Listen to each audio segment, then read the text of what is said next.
de perícias. E aí ele falou, olha, você pode continuar fazendo as perícias e estudar para concurso público em paralelo, né? Brasília, né? Concurso público, sempre. E aí foi o que eu fiz. Eu comecei a fazer as perícias e estudar em paralelo para concursos públicos, passei na OAB. Só que deu muito certo. A parte da perícia deu muito certo, porque eu comecei a ser muito nomeada no Tribunal do Distrito Federal. E aí eu acabei me dedicando totalmente às perícias e me consolidando como perita. E sou a perita mais nomeada do TJDFT. Olha lá. Sim, se você buscar o meu nome, eu sou a que mais tem nomeações na minha área. E eu acho que não só na minha área.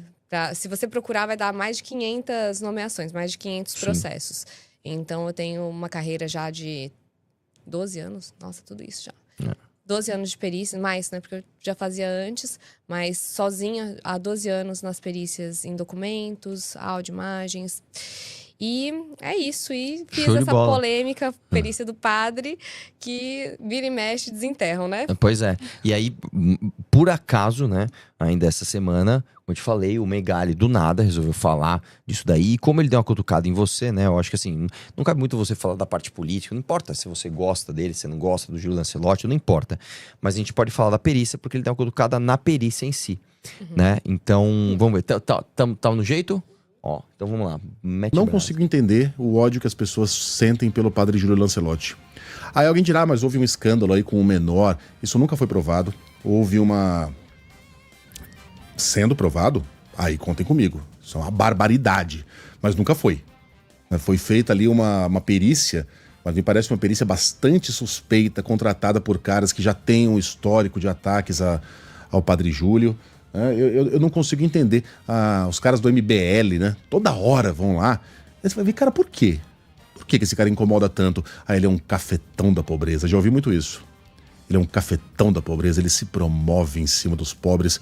Bom, em primeiro lugar, se promove pra quê? Ele tá ganhando dinheiro com isso? Ele tá se candidatando a algum cargo público? Por que ele desejaria essa promoção? É isso. O lance é o seguinte, independente da opinião política que uma ou outra pessoa possa ter a favor ou contra o Júlio Lancelotti, o lance é o seguinte, a gente vai falar da perícia, porque ele falou que a perícia é suspeita e realmente as pessoas ficam questionando, essa perícia aí. Então, vamos entender. Primeiro, independente da história, do porquê que foi pedida a perícia, independente do estímulo, o lance é que chegou uma demanda técnica para você. Sim. Então, a partir dali, queria ouvir você sobre o que você analisou dos vídeos. Bom, quando chegou a demanda, eu analisei esse... Eram vários vídeos, né? Então, tinha vários vídeos. Tinha vídeo com a headline, né? Que tinha ali escrito alguma coisa. Eu falei, eu quero vídeo cru. Eu quero vídeo sem nada, sem nenhuma alteração, para eu saber se realmente houve alguma alteração, houve o uso de deepfake, houve alguma montagem nesse vídeo. E o vídeo que eu peguei era o vídeo sem nada, sem nenhum escrito, sem nenhuma alteração. E primeiro eu comecei pegando frame por frame, ou seja, quadro por quadro, para ver se tinha alguma troca, se tinha alguma montagem nesse vídeo. Não tinha nenhuma montagem. No vídeo que eu peguei não aparecia a outra pessoa que estava falando com o padre. Só aparecia os atos libidinosos que ele estava praticando. E além do reconhecimento facial, eu peguei fotos do padre em várias situações para conseguir encontrar as características faciais dele. Diante das características faciais, eu confrontei com o que tinha no vídeo, vi que as características faciais correspondiam com aquela pessoa que estava no vídeo, que no caso era ele. Só que só as características faciais ainda podia haver aquela dúvida. Mas e o deepfake? E se for uma pessoa muito parecida? E se for o irmão gêmeo do padre? Aí eu fui um pouquinho além. Então, eu fiz uma investigação no Instagram dele para ver se tinha o ambiente, né? A casa paroquial, né? Que é onde o padre fica. E aí eu encontrei algumas características do quarto dele, né? Que ele tirava foto do santinho, da santa que tinha no quarto dele. E em um desses conjuntos desses frames, é porque é muito rápido, né? O vídeo ele é muito dinâmico. E aí eu comecei a ver o ambiente, ou seja, fora do foco, né, que era o ato libidinoso, o ambiente atrás dele.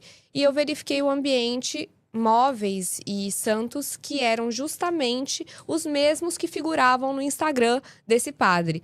Ou seja, eu consegui ter uma certeza absoluta nesse caso, porque não eram só as características faciais, era a mobília, o local. Então eu mostrei isso no laudo, o laudo tá super amarradinho, tá tudo certo. Todo bem fundamentado, inclusive no meu Instagram tem tudo. Eu deixo o laudo lá, eu deixo tudo disponível, porque eu não tenho medo de nada. Eu quero que vejam o laudo. Sim. Quem viu o laudo sabe muito bem do que eu tô falando. Inclusive, tem amigas minhas que não são de direita, são de esquerda, que viram o caso e falaram: não, eu concordo com você tá certa. Sim. Seu laudo tá correto. Inclusive, uma perita do Rio de Janeiro, que é de esquerda, ela falou: não, você tá certa. Não tenho o que falar. Você trouxe algumas imagens, que essas imagens estão no laudo, é isso? Sim, estão no laudo. Tá. A gente não vai mostrar nada pesado aqui, pessoal. Só uma coisa, o laudo que você fez tem as imagens pesadas também ou não? Tem. Porque eu preciso analisar o vídeo inteiro. Tá, então, de qualquer forma é o seguinte, então, a gente não vai mostrar, claro, aqui, né, as partes pesadas. Você separou algumas imagens, Separei. é isso? Então, eu separei da Santa, separei do Santinho, sabe? Porque legal. tem uma mesa que é um altarzinho que ele tem. Você mandou pra ela, é isso? Vou mandar. Então Posso manda mandar aí que Carol. pra gente ver exatamente o que tava rolando. Porque... Aí depois nós vamos falar sobre isso também, mas depois apareceu um suposto perito da revista Fórum, nós vamos falar sobre isso, né? Dizendo que na verdade a gente forjou isso, que a gente criou um cenário, a gente contratou um sósia do senhor Júlio Lancelotti, a gente não eu e ela, nós MBL, e depois a gente contratou perícias, no caso a dela, que nem fui eu que contratei, eu conheci ela hoje, tá? Conheci ela agora, faz 10 minutos que eu conheci. Eu teria contratado ela para então atestar uma fraude nossa. Então tudo bem. Né? A gente vai ver isso. Tá no gatilho? Me dá um ok quando tiver. Ixi. Calma aí. Que aí eu vou mostrar pra você o seguinte, né? Independente, como eu tô falando, independente da sua opinião, né? Sim. Não dá pra você falar que é uma perícia fajuta ou que tem algum tipo de direcionamento, né? Só lembrando, tá? A perícia que eu contratei não foi dela.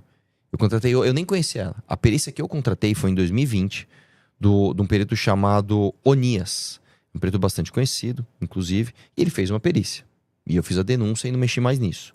Depois, tá?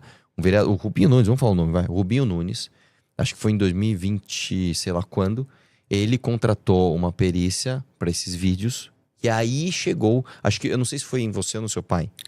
Foi em mim. Foi nela, e ela fez a perícia, eu nem sabia. E depois, quando esse caso se tornou público, aí eu fiquei sabendo disso, né? E é a primeira vez que eu estou falando com ela. Então, vamos lá.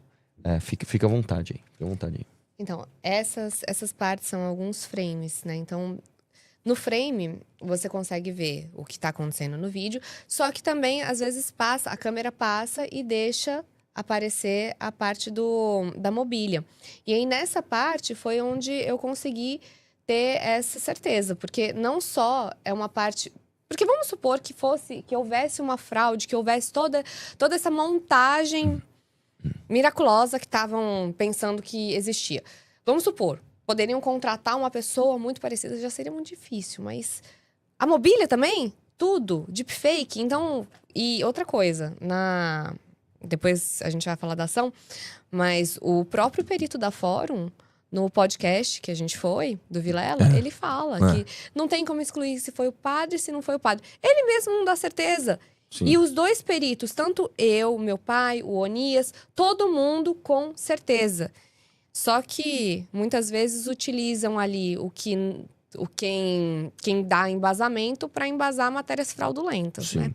Aí, nesse caso, o que você viu foi essa santa no fundo de onde ele estava, certo? Tem esse santinho, que é o menino Jesus de Praga, e tem a outra também. Tem a outra imagem, que é aquela santa ali de madeira.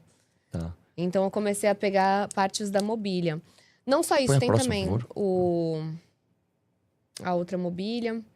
Ó, essa santa, que é uma Sim. santa de madeira. Tinha uma outra santa também. Então, eu comecei a comparar. Tinham duas santas muito parecidas. Tá. A parte de cima, com a moldura vermelha, é o vídeo questionado, né? O vídeo que foi examinado. E a parte da moldura verde, geralmente nos meus laudos eu sempre coloco vermelho é onde tem a dúvida e verde é onde a gente tem a certeza. Então, verde foi a foto que eu tirei do Instagram dele, em que tem a santa, Só que a gente tá vendo a santa primeiro de cima, aliás, primeiro de baixo, né? Que é a gravação tá sendo feita na parte de baixo. E a outra imagem com a santa pra parte de cima. Então, a gente pode ter uma diferença de angulação, o que dá uma diferença também. E outra coisa, ali em cima, a gente tem uma imagem que foi muito ampliada.